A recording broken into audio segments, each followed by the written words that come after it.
네, 석 달도 채 남지 않은 총선 준비에 정치권이 분주합니다. 국민의힘은 중원 민심을 잡으려 충청행을 선택했고 민주당은 정부 공세 수위를 높였습니다. 네, 또 제3지대 합종 연행도 본격화했는데요. 앞으로 세워질 빅텐트의 규모에도 주목이 되고 있습니다. 오늘 정치권 소식 두 분과 함께 짚어보겠습니다. 송영훈, 장윤미 변호사 나오셨습니다. 안녕하세요. 두 분 어서 오십시오. 안녕하세요. 네, 안녕하십니까. 먼저 한동훈 비대위원장 이야기 좀 해보도록 하겠습니다. 한 비대위원장 전국을 돌고 있는데 오늘은 충남을 방문을 했거든요. 이 자리에서 어린 시절에 본인이 충청에서 자랐다 인연을 강조했는데 부산에서도 그렇고 계속해서 지역과의 인연을 강조하고 있는데 표심에 좀 영향을 미칠 거라고 보십니까? 아무래도 도움이 된다고 봐야 되겠죠. 우리가 이제 정치 격언 중에 그런 말이 있습니다. 그 알아야 좋아할 수 있고 좋아해야 찍을 수 있다는 말이 있는데요. 지금 이제 한동훈 위원장이 전국을 돌면서 그런 언급을 하고 있는 거는 그 좋아해야 찍을 수 있다. 즉 유권자들의 호감도를 높여서 그 호감도가 그 정당 지도자에 대한 호감이 정당에 대한 지지율로 연결되게 하기 위한 그런 과정이라고 봐야 되겠죠. 그 한동훈 위원장이 1973년생인데요. 1980년부터 그 청주 운호초등학교를 다녔습니다. 4년간 다녔고 그렇게 어린 시절의 추억이 많은 곳이기 때문에 사실상 고향 같은 곳 아니겠습니까? 그러면은 그런 부분들을 강조를 함으로써 충청권에서 나고 자란 사람이다. 그런 것들을 어필해서 아무래도 충청권 유권자들과의 일체감을 형성하려는 그런 과정으로 보이고요. 그게 또 어떤 말로 언급하는 것에만 그치는 것이 아니고 실제로 인사로도 그런 방향을 보여주고 있습니다. 지금 그 장동혁 사무총장을 기용을 했는데 그분 지역구가 충남 보령 서천이지 않습니까? 그리고 또 대전 유성을을 지역구로 두고 있는 이상민 의원을 영입을 했고요. 그리고 또 그 충북 청주 청원이 지역구인 그 김수민 전 의원을 지금 홍보본부장으로 임명했단 말이에요. 그러면은 충청권의 어떤 표심을 반영하는 총선 홍보 전략이 가동될 가능성이 상당히 있습니다. 그래서 이렇게 충청권에 대해서 적극적으로 공을 들이고 있기 때문에 또 거기에 대해서 충청권 민심이 어떻게 반응할지를 지켜보는 것도 이번 총선의 관전 포인트가 될 것 같습니다. 예, 전국을 순회하고 있는 한동훈 비대위원장의 행보나 이런 발언 등에 대해서는 네. 어떻게 보고 계세요? 사실 충청권이 28개 지역구가 있습니다. 그리고 오늘 들른 충남 같은 경우는 11곳이었는데요. 지난 총선 때 민주당이 대승을 거뒀음에도 불구하고 이 야권과 민주당인 그 요석수는 한 6곳이 약간 쏠림 현상이 없는 지역구입니다. 그렇기 때문에 특히나 충청권이 스윙보터 역할을 한다라고 평가를 받는 것이고 그 지역을 다른 지역보다 더 많이 찾았습니다. 세 번째였고요. 본인의 연고를 강조하기도 했고 청주한 씨라는 거 아니겠습니까? 청주에서 4년 동안 살았다. 과거에 어린 시절을 지냈던 지역이다라고까지 이 유권자 표심을 소구하고 나선 건데 그만큼 중도 표심의 바로미터가 되는 지역이라는 것은 정확하게 민심의 향배를 지켜보는 유권자분들이 많다라는 겁니다. 그렇다면 한동훈 비대위원장이 민심의 향배대로 가고 있는가? 와 관련해서는 그냥 내가 청주와 굉장히 인연이 많다. 충청권을 존중한다. 내가 한 번 더 왔다. 여기에 그쳐서는 안 될 거고요. 유권자들이 그런 행보만으로 표를 던져준다라고 생각해서는 안 될 거라고 생각합니다. 그렇다면 중도권 민심을 어떤 식으로 파고들 것인가.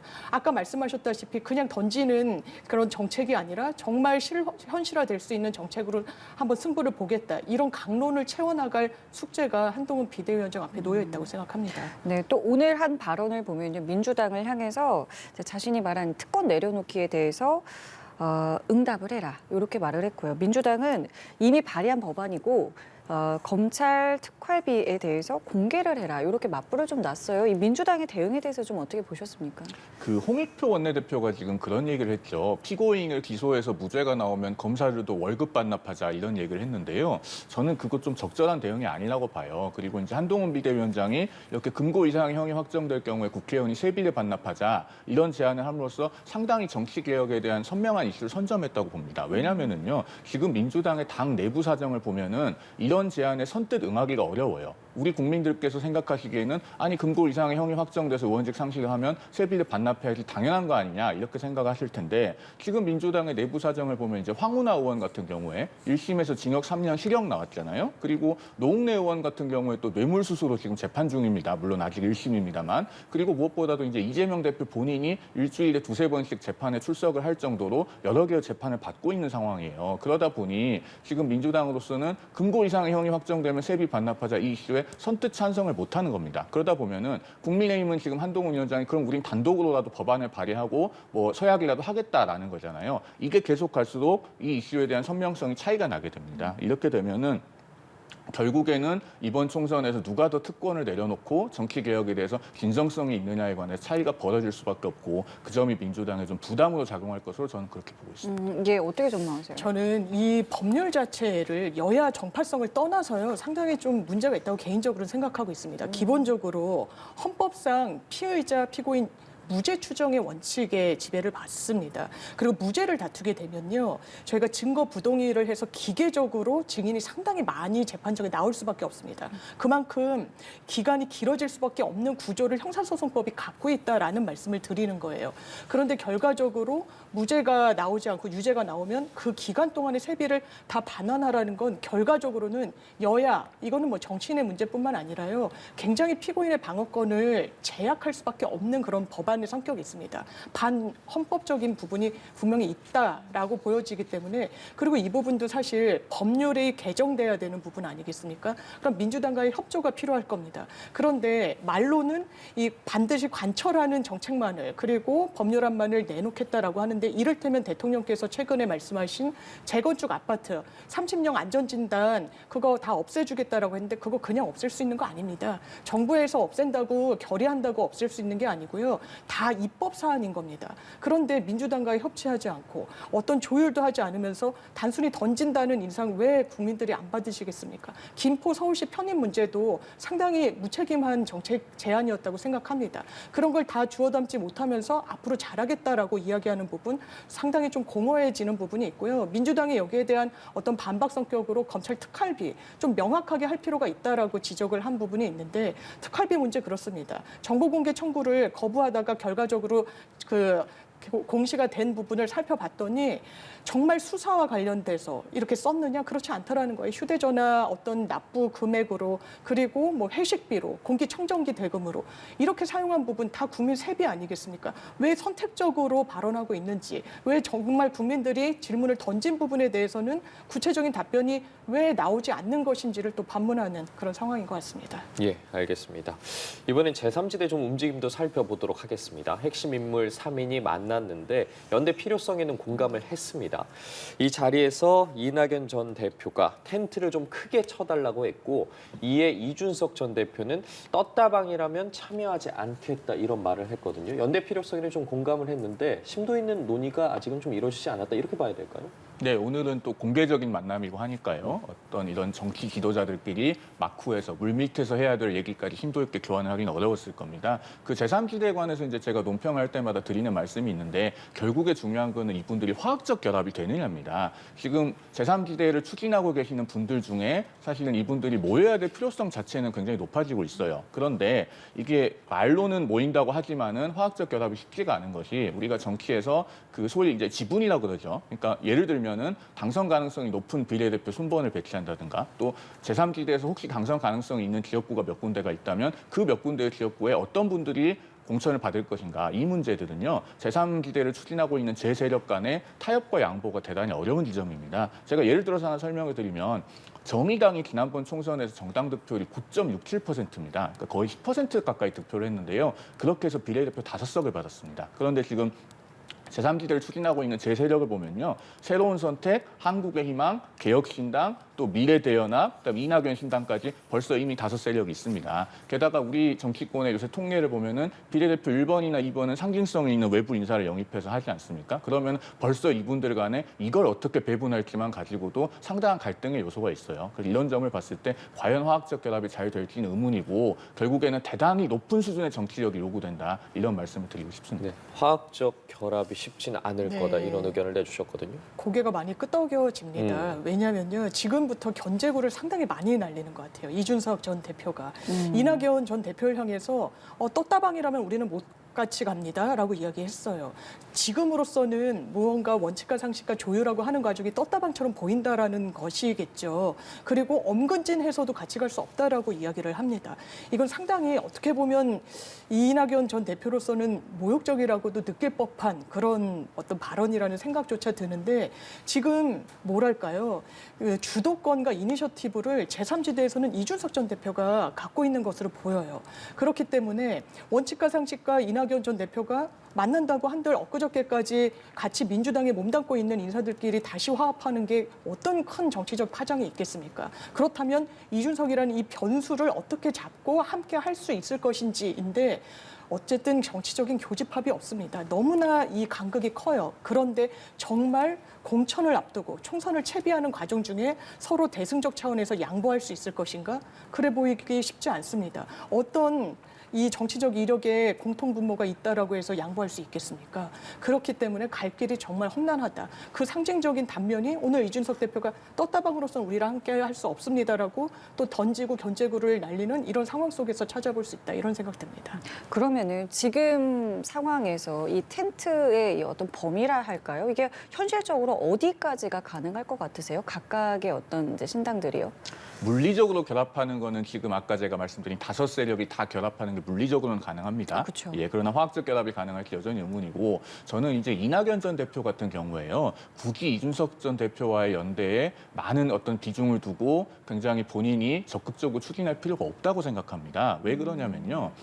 이낙연 전 대표는 사실 본인의 지지 기반이 어디 있냐면 호남에 있고 그다음에 전통적으로 민주당을 오래 지지해온 층에 있습니다. 그분들 중에서 현재 이재명 대표 체제의 민주당에 만족하지 못하시는 분이 그분의 지지 기반이거든요. 그러면은 정치는 이렇게 동심원을 그리듯이 나와 가까운 쪽에서부터 점점 이렇게 원을 넓혀가는 게 사실 정치의 기본입니다. 그러면은 이낙연 전 대표로서는요. 이질성이 있는 세력과의 결합에 먼저 이렇게 적극적으로 나설 것이 아니고 자기 지지 기반부터 확실히 해야 됩니다. 그러면서 지금 뭐 양양자 의원이 하고 있는 그 한국의 희망, 그다음에 금태섭 전 의원이 만든 새로운 선택, 또 원칙과 상식 이분들이 이낙연 전 총리와 마찬가지로 전부 다 민주당에서 나오신 분들이잖아요. 그래서 이낙연 전 총리로서는 우리가 민주당을 재건하겠다. 그 정통성 있는 민주당의 맥을 우리가 잇겠다. 그리고 민주당이 지금 잠재적으로 큰 리스크가 하나 있지 않습니까? 이재명 전 대표가 만약에 지금 선거법 위반 사건에서 유죄 판결을 받고 그게 확정이 되면은요. 민주당이 지난 대선에서 보전받은 선거 비용 430여억 원을 전부 국고에 반납해야 됩니다. 그 큰 리스크가 있기 때문에 이낙연 전 대표로서는 신당을 만들어서 여기가 민주당을 지키기 위한 일종의 노아의 방주다라는 프레임을 잡고 민주당 재건에 그 전력을 기울이는 것이 제가 봤을 때는 훨씬 더 현명한 전략으로 보여지거든요. 한번 이낙연 전 대표도 이런 부분을 숙고해 볼 필요가 있다는 생각이 듭니다. 다만 정치공학적으로 만약에 그렇게 됐을 경우에 그러면 제3지대가 뭐 2개 혹은 3개로 총선에 나가게 된다면은 유불리는 또 어떻게 따져야겠습니까? 그런데 저는 유권자들도 이걸 생각할 거라고 봐요. 그러니까 이준석 전 대표도 사실은 나중에 뭔가 국민의힘의 어떤 정치 지형에 변동이 생기면 그쪽으로 돌아가지 않을 것인가에 대해서 유권자들도 그걸 계속 지켜보고 있거든요. 그다음에 이낙연 전 대표 같은 경우도 결국 민주당에서 24년 동안 정치를 하신 분이에요. 민주당에 어떤 변동이 생겼을 때 민주당으로 다시 돌아가지 않을 것인가 계속 지켜보고 계십니다. 그래서 이분들이 일시적으로 물리적 결합을 해서 제3지대를 창설을 한다고 해도 그게 결국 정치 지형에 변동이 생기면 각자 도로 분리되지 않을 것인가에 대한 의구심이 있어요. 그럴 바에는 저는 각자가 뭐 민주당을 재건하겠다 또는 국민의힘을 대체하겠다 그런 방향으로 선명하게 나가는 것이 훨씬 더 정직한 정치라고 봅니다. 하지만 이 선거라는 건 굉장히 또 네. 현실적인 부분이잖아요. 맞습니다. 어떻게 좀 보세요? 그래서 아마 정말 화학적 결합이 모든 단위가 다 하긴 어려울 거예요. 예. 그렇다면 이게 다 총선을 앞두고 분화되고 합정형행으로 번지고 있는 거 아니겠습니까? 그렇다면 느슨한 형태의 어떤 선거 연합 내지 선거 연대도 고민이 있을 텐데 거기에 또 하나의 변수는 이 비례대표제가 어떻게 좀 법이 확정되는지 여부일 겁니다. 이게 과거의 어떤 병립형으로 돌아갈 것인지 아니면 준연동형제를 그대로 유지할 것인지에 따라서 사실 제3신당이 모든 지역구에 다 후보를 내기는 물리적으로 상당히 어려운 부분이 있을 수밖에 없기 때문에 비례대표제를 통해서 원내 입성을 상당히 그 지렛대로 삼을 수밖에 없을 텐데 그게 아직 확정되지도 않은 상황이고 그리고 느슨한 정도의 선거 연대를 한다라고 했을 때 그렇다면 유권자들이 굉장히 참신하다고 볼 것인지 그런 여러 넘어야 될 난관이 현재로서 많아 보입니다. 예. 알겠습니다. 민주당 내부 상황도 좀 살펴보도록 하겠습니다. 이재명 대표가 자리를 비운 열흘 동안 참 많은 일이 있었는데 뭐 비명계 탈당 또 공천 잡음으로 어수선한 상황입니다. 이런 가운데 오늘 민주당 지도부에서 이재명 대표 피습 사건을 정부가 축소하고 왜곡했다. 총리실 고발에 나서겠다고 네. 했거든요. 이렇게 입장을 밝힌 부분에 대해서는 어떻게 평가하세요? 일단 구체적으로 문제 삼겠다고 하는 부분은 그런 것 같습니다. 총리실 산하에 있는 대테러 종합 상황실 내에서 애초에 이 사안과 관련해서 1cm의 열상이고 경상으로 추정된다라고 했는데 실제로 이게 열상이란 건 찢어진 부분을 말하는 거고 정확하게는 찔린 부분이기 때문에 자상이란 표현이 맞는 부분이 있고요. 이 상처를 입은 부위와 관련해서도 정확한 팩트가 아니라는 점, 거기에 더해서 이 부분만 사실 문제를 삼는다기보다는 민주당에서 논평을 내기도 했지만 사실상 그 현장이 40여 분 만에 다 이제 물청소가 이뤄진 부분이 있습니다. 그리고 어떻게 보면 셔츠에 이 피가 혈흔이 번졌기 때문에 유력한 증거라고도 볼 수 있는데 민주당이 뭐 폐기물 업체에서 그걸 회수해 왔다라고도 하죠. 그렇다면 이 수사기관이 상당히 적극성을 보이지 않는 부분에 대한 문제점, 그리고 물음표가 쳐지는 부분이 있습니다. 제가 과거에 한 1년 전쯤인가요? 이 한 6월 달에 한동훈 당시 법무부 장관이 한 행사장에서 휴대전화를 잃어버렸던 게 기억이 납니다. 그때 강력계 형사가 출동을 해서 이게 과잉 아니냐라고 했는데 저는 이게 과잉이든 아니든 어쨌든 보호할 대상이 이렇게 정치인, 유력 정치인이고 하면은 그거는 넘치는 게 부족한 것보다 더 뭐 나쁘다고 볼 수는 없을 것 같습니다. 그런데 여러 이렇게 물음표가 쳐진다는 점, 신상 공개에 있어서도 마찬가지입니다. 사실 박근혜 전 대통령 피습 사건 당시에 피의자 바로 신상 공개가 사실상 됐었죠. 그 당시엔 신상 공개 규정이나 법정화돼 있는 부분은 없었습니다. 리포트 주한 미국 대사 같은 경우에는 사실상 시민단체 활동으로 어느 정도 알려진 사람이기 때문에 언론에 바로 이름 석자가 나오기도 했었습니다. 그런데 이 부분을 이렇게 공개하지 않는다라는 점, 좀 미심쩍다라는 생각이 드는 부분이 민주당 내에서는 기류로서 있어서 이런 법적인 조치까지 나간 것으로 보입니다. 예, 알겠습니다. 이재명 대표 피습과 관련해서 민주당이 정부를 겨냥했거든요. 어떻게 보세요?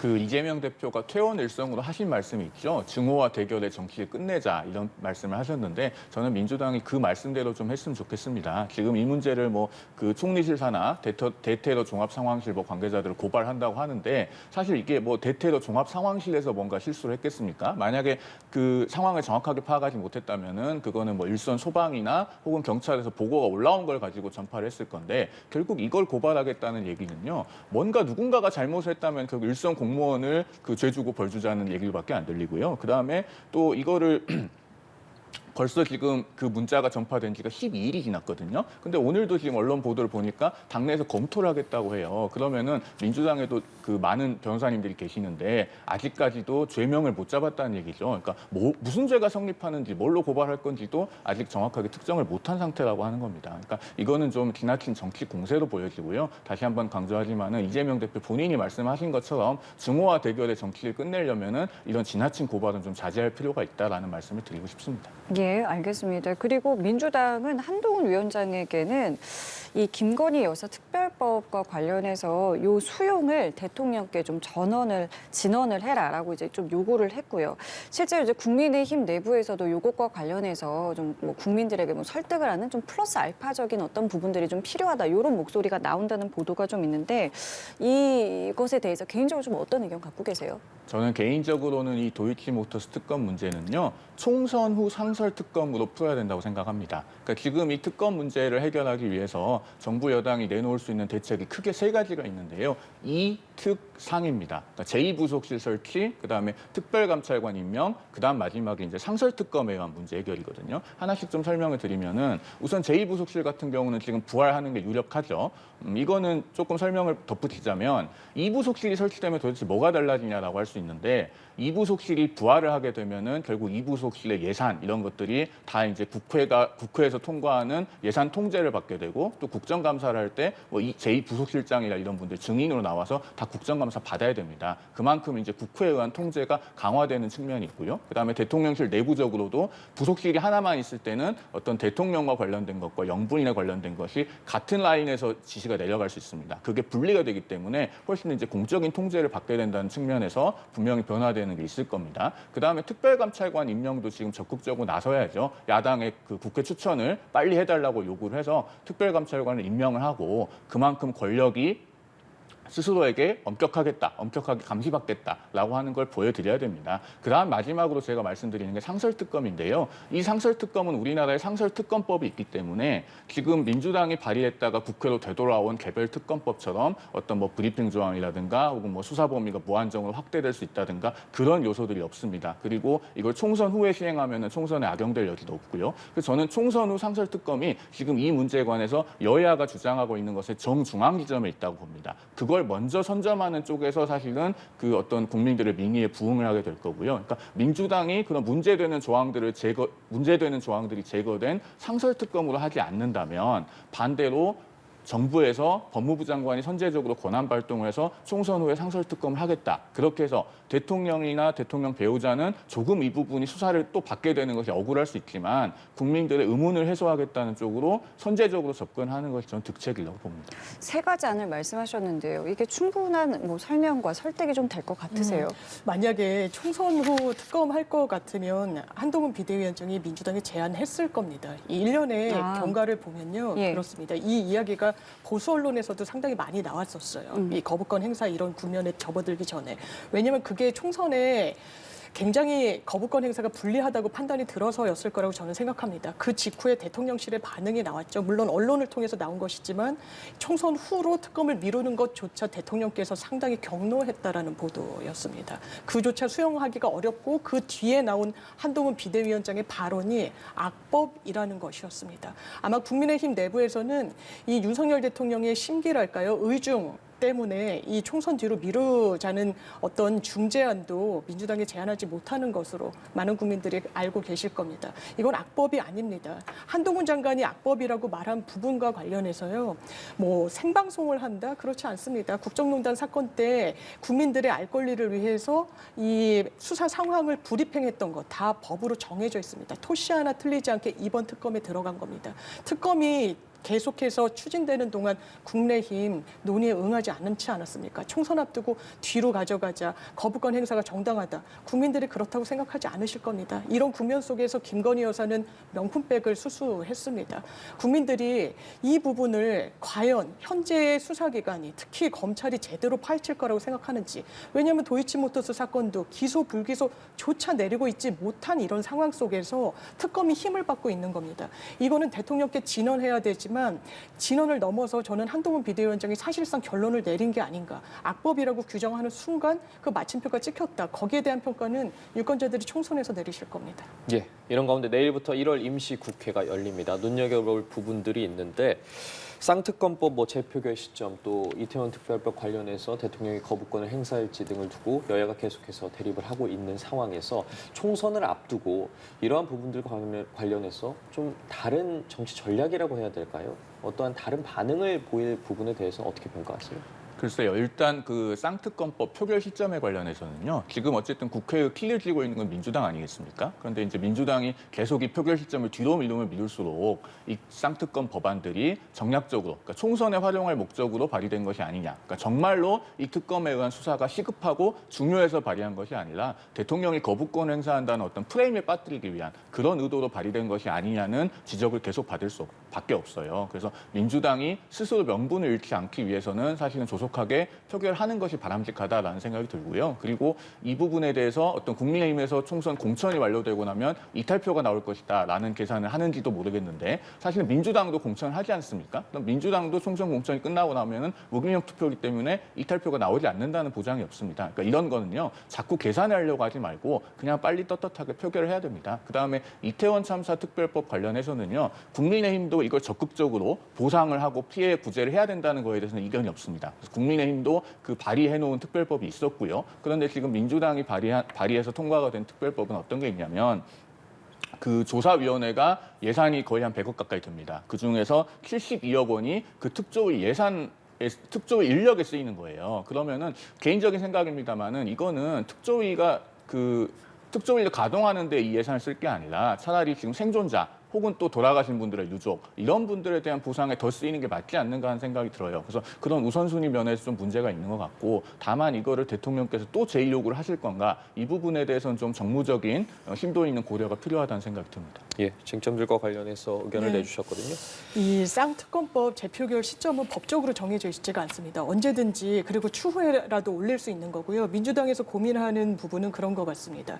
대통령 거부권 행사 헌법상 권한입니다. 헌법 53조에 적시가 돼 있으니까요. 그런데 헌법학자들 이게 아주 무제한적으로 행사할 수 있는 권한이라고 해석하는 헌법학자들 없습니다. 만약에 이게 법정돼 있는 국가들도 있거든요. 어느 경우에 국회를 통과한 입법을 거부하라. 그런 걸 보면은 국가 어떤 안보와 관련된다거나 안보를 해치는 거의 입법 사안이라거나 아니면 대통령의 정책과 너무나 그 노선이 덩달아져 있다거나 반헌법적인 법률 정도일 때 아주 필요 최소한 범위 내에서 거부권 행사할 수 있는 겁니다. 이를테면 본인의 부인과 관련한 리스크에 헌법상 부여된 거부권 행사할 수 있다라고 보여지지 않는 부분이 있는 겁니다. 그렇기 때문에 민주당 내에서는 권한쟁의 심판으로 헌법재판소에 가져가는 방안까지 고민하는 것이고요. 충분히 법률적으로 다퉈볼 필요가 있다라고 저는 개인적으로 생각합니다. 그렇다면 이게 정파성을 띠지 않고 정확하게 다 검토를 거친 끝에 그 제부위에 올리는 게 그게 총선을 노린 노림수다 이렇게 하는 평가에는 동의하기가 어렵고요. 이태원 특별법 이렇습니다. 그 풀 네임을 보면요. 돌아가신 분들을 기리고 추모하고 지원하고 이 국정 어떤 정확하게 처벌받지 않는 부분에 대해서 미진한 부분은 없는지 수사 보완을 하는 겁니다. 한동훈 비대위원장 뭐라고 그랬습니까? 국론 분열시킬 거라고 그랬습니다. 유족들이 원하시는 법안입니다. 국민의힘 논의에 어떻게 응했습니까? 계속해서 수정안 내면서 사실상 발목 잡는 형식으로 응하지 않았습니까? 이건 국론을 분열하는 법안이 아닙니다. 국론을 분열하는 법안이라고 하는 순간 이 부분은 뭐랄까요? 이 국민들이 그리고 유족분들이 용서하실 수 없을 거라고 생각합니다. 예, 알겠습니다. 두 분 말씀은 여기까지 듣죠. 정치권 소식 송영훈, 장윤미 변호사와 짚어봤습니다. 두 분 고맙습니다. 네, 감사합니다. 고맙습니다.